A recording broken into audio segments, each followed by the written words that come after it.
Amen. This morning we are looking at the new covenant. The new covenant. Last week we looked at the old covenant. Amen. And so we got to balance it. We look at both. And in order to have a balanced view, balanced understanding of Scripture. And so with Jesus' birth, his life, death, and resurrection, the old covenant was fulfilled. The old covenant was fulfilled with Jesus' death and resurrection. And a new covenant was instituted. A new covenant was instituted at his death and resurrection. In Hebrews chapter 8, verses 6 to 8. In Hebrews chapter 8, verses 6 to 8. But our high priest, Jesus Christ, has been given a ministry that is far superior to the ministry of those who serve under the old laws. For he is the one who guarantees for us a better covenant with God based on better promises. For it is that first covenant, for if that first covenant had been faultless, then no place would have been sought for a second. Because finding fault with them, he says, behold, days are coming, says the Lord, when I will make a new covenant with the house of Israel and with the house of Judah.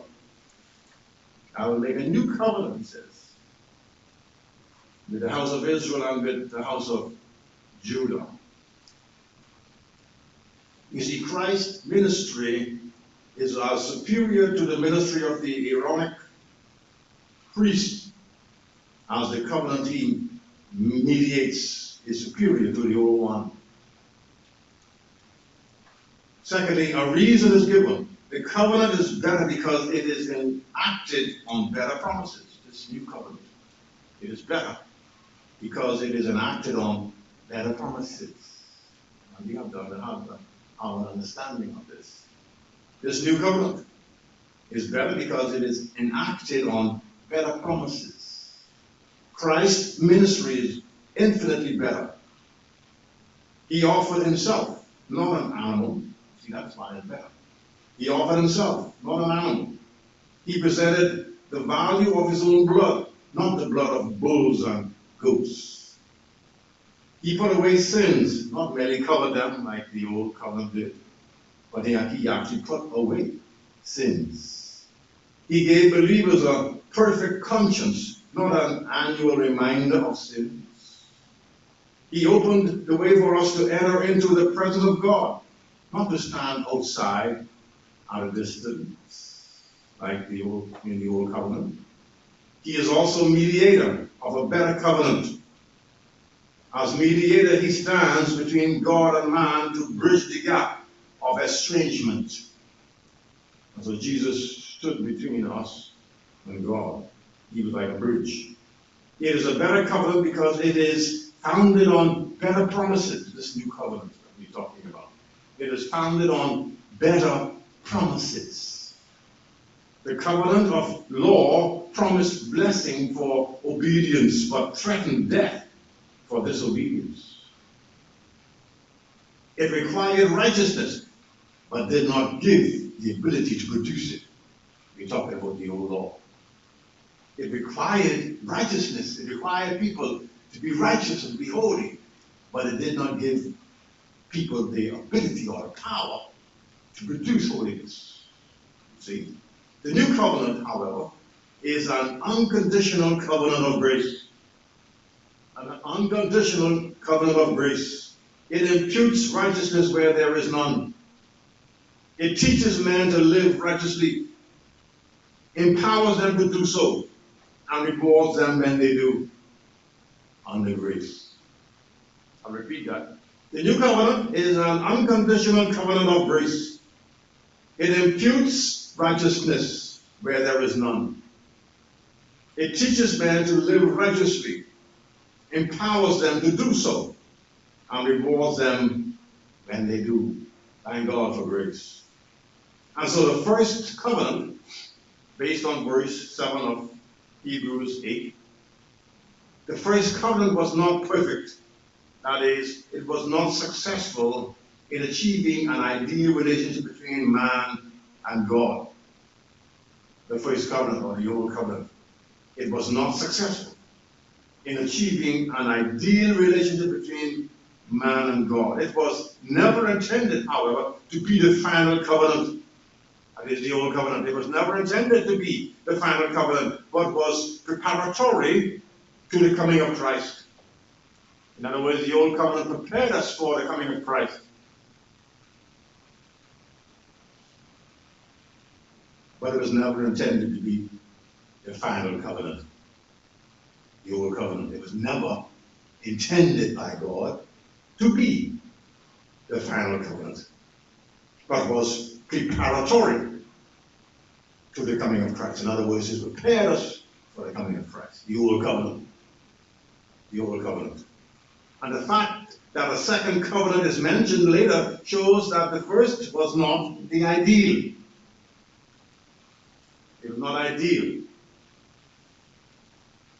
And based on verse 8 of Hebrews chapter 8, actually the trouble was not with the first covenant itself.